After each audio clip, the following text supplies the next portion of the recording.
ठीक। अच्छा शफी जान साहब, दो बातें हैं। एक तो ये कि ये अभी ना मुझे अंदाज़ा होता है कि ये शायद हुकूमत होती है वो वैसे ही उसे बड़ा शौक होता है, एग्जाम में होती है।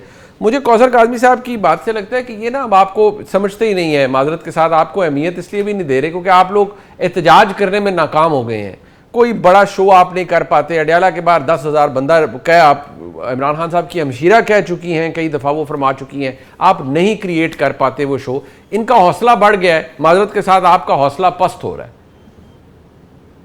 नहीं, कोई हमारा हौसला पस्त नहीं हो रहा। ये अंदर से बिल्कुल खौफजदा है।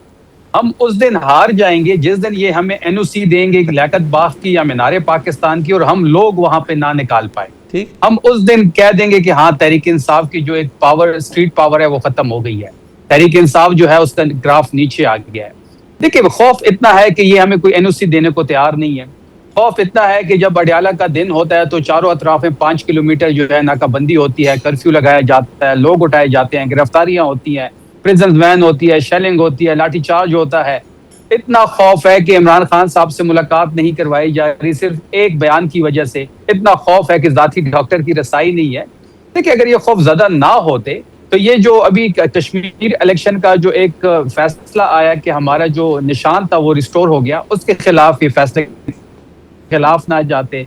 अगर खौफ ना होता तो जीबी डेमोक्रेटिक मूवमेंट के साथ जब हमने अलायंस किया और हमारे तमाम उम्मीदवार एक निशान पोलो मैन पे लड़ रहे थे तो जीबी डेमोक्रेटिक मूवमेंट पे पाबंदी ना लगती। देखिए, बात बड़ी वाज़ेह है कि हर साइड से जिस एंगल से आप देखेंगे ये आपको खौफजदा नजर आएंगे। इनको भी पता है कि हम 17 सीटों के जरिए आए हैं, हम हमारा वोटर कोई है नहीं। देखें, पंजाब में हालत देख लें क्या हो रही है। ये गुड गवर्नेंस की बात करते हैं, ये प्रोजेक्ट्स की बात करते हैं, लेकिन ग्राउंड पे कुछ नहीं है। ग्राउंड पे आपको कुछ नहीं मिला। अब ये इस्लाहात की जो कॉन्फ्रेंस, उसमें मैडम जो थी मरियम सदर, वो बड़ी मकारी से वहां पे झूठ बोलती है कि अडयाला जेल जिससे हमारा राब्ता है, जिससे हमारा वास्ता है, वहां पे तो हमें कोई इस्लाहात नजर नहीं आ रही। हमारे 12 वर्ग जो के जेलों से रिहा हुए हैं वो सारे शहीद हो गए हैं। जेल में ऐसी क्या चीज को दी, पानी उधर जो है वो क्या चीज उसमें मिला के दी गई, या स्पेशली इन्हीं को टारगेट किया गया कि वो जैसे ही रिहा हुए किसी बीमारी में मुब्तला हुए और उसके बाद वो शहीद हो गए। उसका डेटा भी हम आपको दे सकते हैं, 12 के 12 लोगों का। तो जेलों का हाल तो इनका ये है। तो देखिए, बात बड़ी वाज़ेह है कि अगर फिर आप 17 पंजाब को उठा ले तो करप्शन वहां पे भी है। अगर आप फिर 17 पंजाब के लोगों की बात करें तो इनके जो एम्प्लॉइज है 17 पंजाब के, वो खुदसूजी पे मजबूर है क्योंकि उनको तनख्वाह नहीं दी जा रही। ठीक, खौफ ज्यादा ये हर एंगल से है। अगर ये खौफ ज्यादा ना होते तो मुलाकात ये खुलवा देते। अगर ये खौफ ज्यादा ना होते तो तहरीक इंसाफ पे पाबंदी ना होती। अगर ये खौफ ज्यादा ना होते तो पंजाब में, सिंध में, बलूचिस्तान में तहरीक इंसाफ अपनी रैलीज करती, अपने इलेक्शन में हिस्सा लेती, हमारा इलेक्शन मटीरियल वहां पे छोड़ा जाता, ये तो हमारे पोस्टर्स वहां पे होते। इमरान शफी भाई, माजरत के साथ, ये तो खौफजदा आपने भी कहा ये है। अच्छा, बिल्कुल, चले मैं एक बात के लिए तस्लीम भी कर लेता हूँ। मुझे सिर्फ ये बताएं कि अगर ये खौफजदा है तो फिर आपका लीडर, आपका जो वर्कर है उसको तो पता है कि ये खौफजदा है, वो उस तादाद में वो क्यों नहीं बाहर निकलता जिसमें इमरान खान साहब की हमशीरा आपसे एक्सपेक्ट करती हैं, आफरीदी साहब से एक्सपेक्ट करती हैं कि आप 10,000 बंदों की मूवमेंट कराएं? वो क्यों नहीं नजर आता?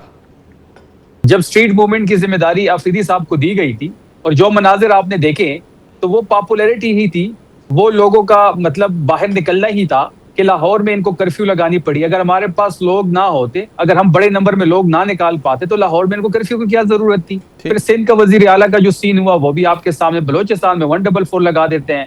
केपी में तो मैस मोबिलाइजेशन हो रही है, हम जहाँ जलसा करते हैं वो जगह कम पड़ जाती है। तो देखिए, पॉपुलैरिटी में, क्राउड पुलिंग में तहरीक इंसाफ पहले से ज्यादा मजबूत हुई है, कमजोर नहीं हुई। हाँ, बिल्कुल कुछ चीजें हैं पार्टी के अंदर, ग्रुपिंग अंदर कुछ इश्यूज भी हैं। उन चीजों को अब जो है इन ऑर्डर करना पड़ेगा, उन चीजों को, उन तमाम लोगों को ऑन बोर्ड लेना पड़ेगा, क्योंकि डिसिप्लिन जो है वो बड़ा जरूरी है, जिसका फुकदान इस वक्त पीटीआई के अंदरूनी सफों में जरूर है। ये आप एक्नॉलेज कर रहे हैं। और मुझे सिर्फ ये बताइए, ये आप इलेक्शन इसलिए नहीं लड़ रहे आज़ाद कश्मीर के अंदर के निशान वाला मामला है, या आपको फेयर प्ले का ना होना मतलब आपको एक वजह बन रही है? मुनीर साहब, उसमें दो वजूहात हैं।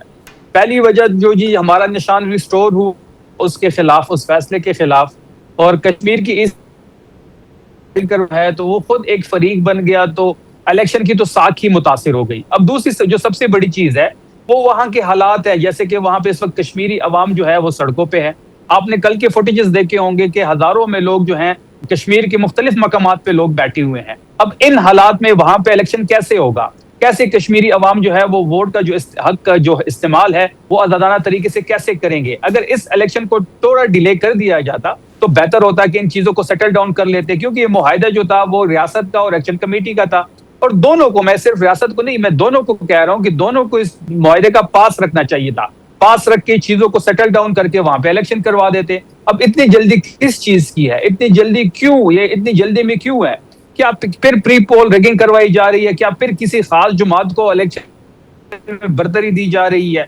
अगर ये चीजें, तमाम तरह चीजें सेटल डाउन होती कश्मीर में, जो लाइन एंड ऑर्डर है वो थोड़ी बेहतर हो जाती, तो बेहतर ना होता कि इलेक्शन उस माहौल में होता। ठीक है, ठीक हो गया। अच्छा, एक मैं जरा आप चाहूँगा कि कौसर काज़मी साहब के पास, नसरुल्लाह मलिक साहब के पास भी जाऊँ। शफी जान साहब मेरे साथ हैं। कौसर काज़मी साहब, परफॉर्मेंस है कोई नहीं, करप्शन हो रही है, कुछ है नहीं, और ऊपर से खौफ है आप पर तारी, इसीलिए आप उनके लिए नाटका उनका बंद कर रहे हैं, सियासत आप उन्हें करने नहीं दे रहे, इलेक्शन वो ना लड़ने पे आप इसलिए क्योंकि आपने कभी उनका निशान नहीं होता, कभी उनके लिए सियासी माहौल नहीं होता, इसके बावजूद आप पॉपुलर नहीं हैं शफी जान साहब के मुताबिक।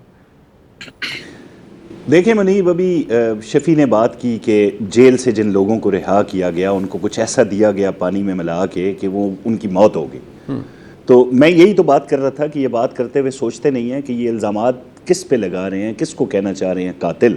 चलें, वो निकले जेल से, उनकी पानी पीने से, कुछ पानी में मिला था, उनकी मौत हो गई, तो केपी के अंदर दफनाने से पहले जिनको शहीद कह रहे हैं 10 अफराद को, उनका कोई पोस्टमार्टम तो हुआ होगा या जरूरत पेश नहीं आई, क्योंकि झूठ नहीं, ये केपी के नहीं थे, पंजाब के लोग हैं, हमारे पंजाब के लोग हैं, ये केपी के लोग नहीं है, केपी के लोग नहीं है, पंजाब के हमारे लोग ले जाते ना, शुदा को केपी में ले जाते अगर आपको इतबार नहीं था पंजाब के इदारों पे पोस्टमार्टम के लिए दरखास्त कहीं दी होगी, यकीनी तौर पर कहीं ना कहीं एप्लीकेशन होगी। मुनीब, उन्होंने कहा कि इनका पोस्टमार्टम होना चाहिए।